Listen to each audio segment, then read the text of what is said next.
Nous sommes soldats, combattants pour crier sur le nom de Jésus, nous conquérons. Nous sommes vaillants, Vaillants, c'est de la parole au nom de Jésus, nous conquérons. Nous sommes vaillants, Vaillants, cités à dessein au nom de Jésus, nous conquérons.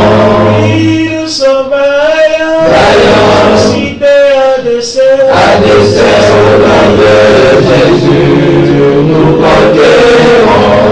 quels qu'ils soient les effets, Nous conquérons au nom de Jésus, nous conquérons. quels qu'ils soient les menaces, Nous conquérons au nom de Jésus, nous conquérons. quels qu'ils soient les mensonges, Nous conquérons au nom de Jésus, nous conquérons. quels qu'ils soient l'adversité,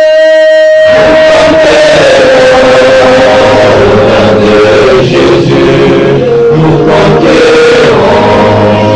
nous sommes vaillants, Vaillants, cités à dessein au nom de Jésus, nous conquérons. Nous sommes vaillants, Vaillants, cités à dessein au nom de Jésus, nous conquérons. Nous sommes vaillants, Vaillants, c'est de la parole au nom de Jésus, nous conquérons. Nous sommes vaillants, Vaillants, cités à dessein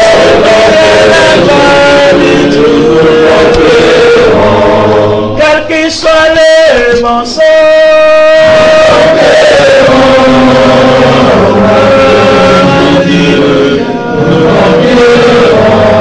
quels qu'ils soient les menaces,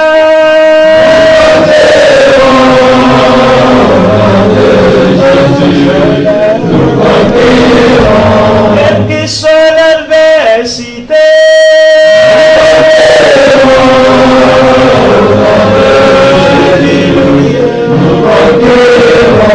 quelles que soient les persécutions,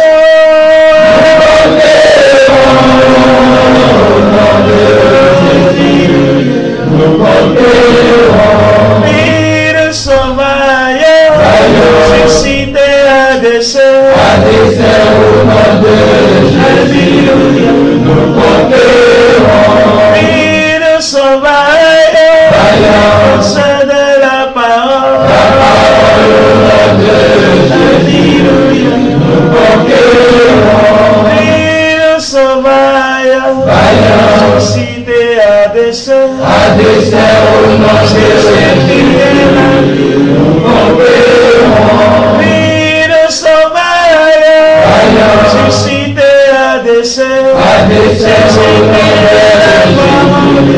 nous conquérons. quelles que soient les menaces, Au nom de Jésus, nous conquérons. quelle que soit la famille,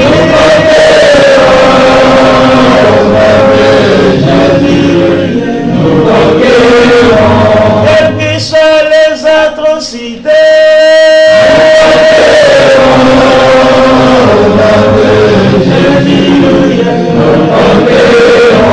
quelles que soient les rejets,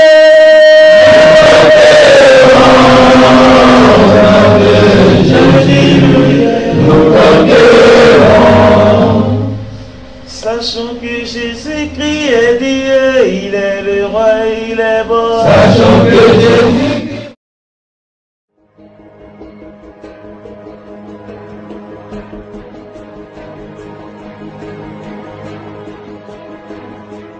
Bonjour. Suite aux attentats de Bruxelles et à tout ce qui se passe dans le monde, j'aimerais réagir parce que j'ai très mal dormi. comme je pense beaucoup de personnes. Parce que même si on met de la distance, inconsciemment, ça nous touche. Alors moi, ce qui me touche, c'est que j'ai l'intime conviction que ce n'est que le début. Et que au plus les peuples vont se réveiller, au plus ils vont mettre la pression indirectement. Et j'ai pas envie de faire peur aux gens. J'ai pas envie de parler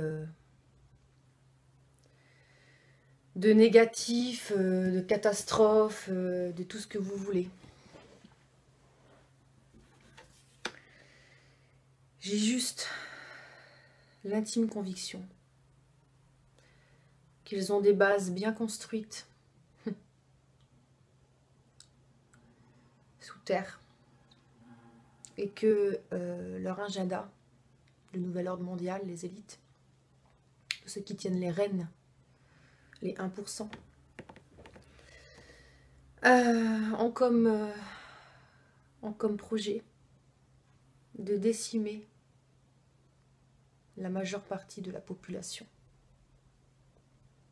Et que eux, ils vont aller se terrer dans des grands bunkers ou des grandes cités aménagées sous terre. Parce que sous terre, ils sont à l'abri des radiations, ils sont à l'abri de tout ce que vous voulez.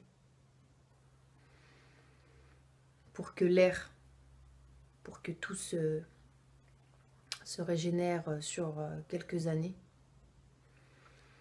Et qu'ils ont l'intention de repeupler notre planète avec les gens qu'ils auront choisis, leur lignée. Et qu'ils se prennent pour des élus.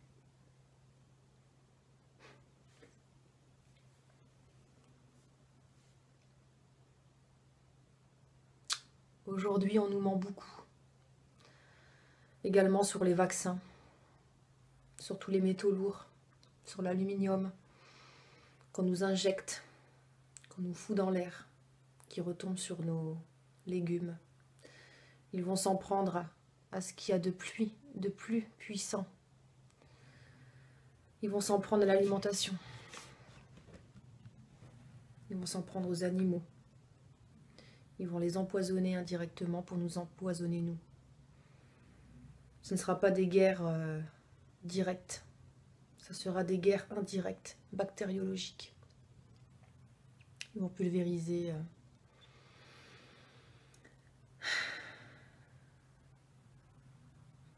voilà, j'ai pas envie de faire peur aux gens, mais ça n'annonce rien de bon. Et malgré que la masse se réveille,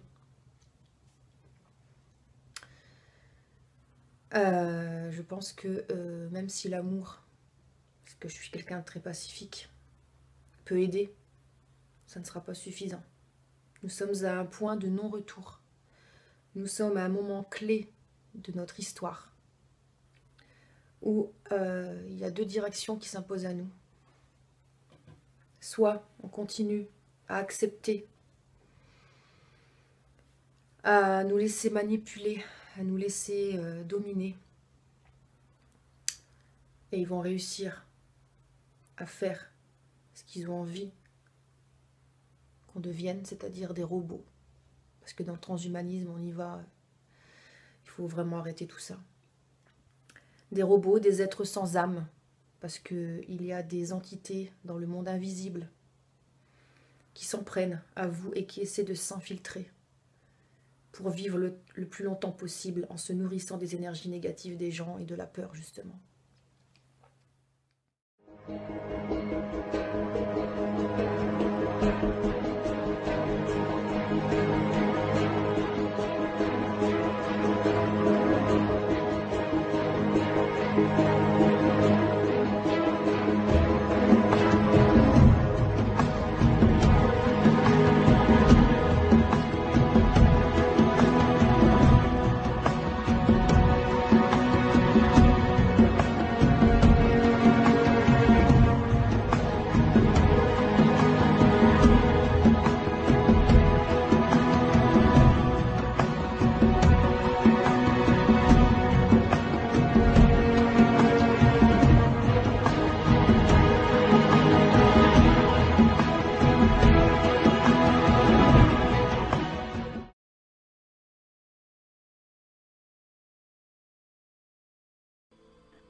bien que nous produisions toujours plus et toujours plus vite, il y a beaucoup plus de gens qui s'appauvrissent et nos gouvernements nous imposent des mesures d'austérité toujours plus sévères.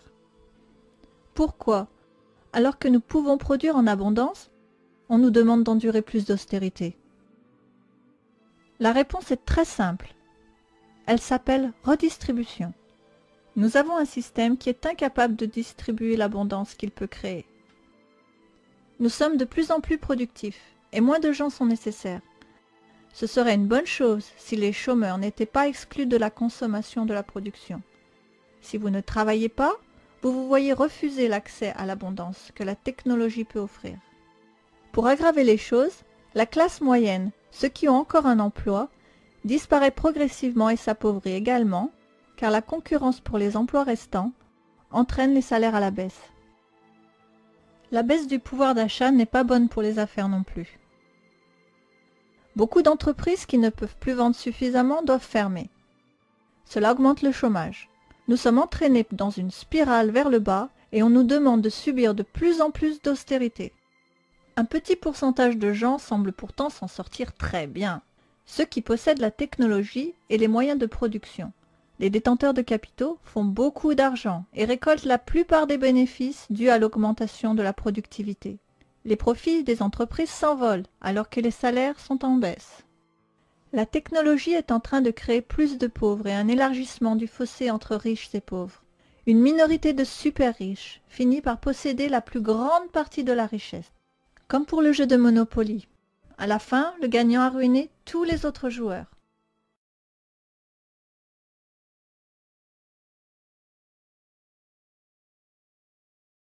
Que savez-vous de l'organisation mondiale Bilderberg, moi je n'en avais jamais entendu parler, qui réunit chaque année les personnages les plus influents du monde? Vous connaissez ça, vous? Non. Bon, ben voilà. Je connais Un Davos, bilan direct, je connais la Bilderberg. Tricontinentale, je connais Davos, mais je connais pas... Mais en tout cas, je ne connais pas du tout cette organisation, donc j'en dirai rien. C'est peut-être une invention d'un téléspectateur qui Vous voulez vérifier nous qu'on est... teste. Je me méfie Voilà. beaucoup de ces organisations mondiales qui, dans l'ombre, se réunissent et distribuent en quelque sorte les dividendes et les rôles. D'accord. C'est une On est vision de d'accord. complot de l'histoire. C'est plaisir, vous êtes peut-être en train de répondre très habilement à une fausse question, ce qui là pour le coup est une grande intelligence, enfin ça m'arrange. Je me méfie Voilà. beaucoup de ces organisations mondiales qui, dans l'ombre, se réunissent et distribuent en quelque sorte les dividendes et les rôles. D'accord. C'est une On est vision de d'accord. complot de l'histoire. Il discute également de l'expansion de l'ALENA, de l'Alaska jusqu'au Chili, pour augmenter les profits des entreprises en encourageant les compagnies américaines à déménager en Amérique latine, où la main-d'œuvre est moins coûteuse et les lois environnementales moins sévères. Le groupe Bilderberg, le Conseil des relations étrangères et la Réserve fédérale semblent tirer les ficelles de nos vies comme des marionnettistes au sommet de leur art. Nous parlons de faits. Le groupe Bilderberg existe. La Réserve fédérale existe. Les membres du groupe Bilderberg sont ceux qui contrôlent la Réserve fédérale. Voilà des faits. David Rockefeller a remercié les médias en personne pour avoir étouffé toute l'affaire. Il a dit « Sans votre aide, nous n'aurions pas pu mener à terme notre expansion mondiale. » D'avoir mis la création de la monnaie entre les mains d'intérêts privés a permis à une petite élite d'asservir les populations et de contrôler les nations par la dette. Elle remplace les valeurs fondamentales sur lesquelles le capitalisme est fondé et qui sont devenues obsolètes et destructrices. La technologie va continuer à faire que la classe moyenne diminue et s'appauvrit. Les super riches devront être super taxés pour donner de l'argent aux pauvres qui vont le dépenser et tout redonner aux riches. Le problème, bien sûr, est que les riches n'aiment pas être taxés et les pauvres n'aiment pas être pauvres. La société sera de plus en plus polarisée. Les deux classes seront en énorme conflit. Rien de moins, et l'humanité connaîtra une lutte de classe de haute intensité entre les détenteurs de capitaux de technologie et les non-détenteurs de capitaux, l'écart qui sépare les deux ne faisant que s'élargir avec le progrès technologique. Certains proposent des solutions différentes au problème de la redistribution. Une taxe sur Wall Street, un revenu de base ou universel. Ce sont tous des manières de prendre l'argent là où il est, chez les riches, et de le donner aux pauvres. Comment pouvons-nous distribuer l'abondance qui arrive? C'est la vraie question aujourd'hui. C'est la question la plus importante. Beaucoup vont souffrir et des révolutions violentes vont éclater. Plus nous attendrons et plus ce sera douloureux. Ce qui est particulièrement troublant, c'est que les membres de ces groupes puissent même choisir le président des États-Unis. Quand j'ai découvert que Bill Clinton, le gouverneur pratiquement inconnu de l'Arkansas, avait assisté à la réunion des Bilderberg en 1991 en Allemagne, je pouvais prédire un futur politique intéressant à ce jeune homme. Quand j'ai découvert en 1991 que Bill Clinton était allé à la réunion du groupe Bilderberg, j'ai prédit qu'il serait le candidat démocrate à la présidence. Je ne croyais pas qu'il serait élu président. Cependant, les Bilderbergers l'ont choisi pour être président. Clinton avait donc la bénédiction des Rockefeller et des Rothschild.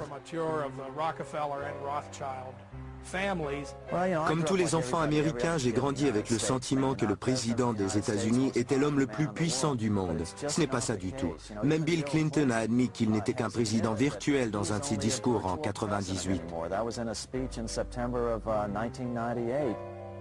Just when you think the economy's stable, just when you think you're made in the shade, someone change.